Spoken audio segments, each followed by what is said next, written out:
Massa yang mengatasnamakan masyarakat membuat ricuh saat aksi unjuk rasa yang dilakukan oleh mahasiswa Batu Raja di kantor DPRD Oku telah usai dilakukan. Mirisnya banyak di antara peserta aksi anak-anak di bawah umur dan pelajar. Para peserta aksi ini merusak fasilitas dan melempari petugas dengan batu dan botol air mineral.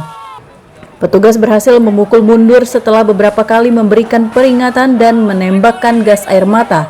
Namun beberapa fasilitas di gedung DPRD Oku serta pagar jadi amukan massa.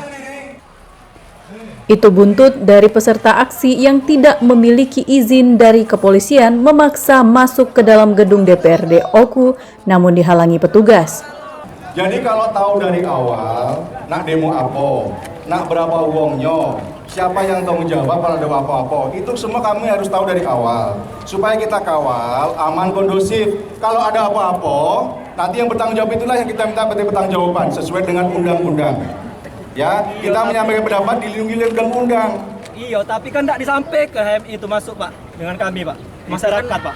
Undangan itu, Pak, tidak dibatasi, Pak. Sekarang maunya apa? Masyarakat masuk. Sekarang bisa masyarakat ini masuk. Kan wakili katanya, mewakili masyarakat. Nanti dari masyarakat di dalam itu, Pak. Boleh dicek oleh Bapak. Jangan dibuka. Kan seperti ini. Siapa namanya? Mas? Alian, Pak. Alian orang Berabuan. Orang Batu Raja. Para peserta aksi berhasil dipukul mundur oleh petugas serta beberapa peserta yang diduga sebagai provokator berhasil diamankan pihak kepolisian. Saat ini kondisi di beberapa wilayah kota Batu Raja berangsur normal. Dari Ogan Komering Ulu, Widori Agustino, iNews melaporkan.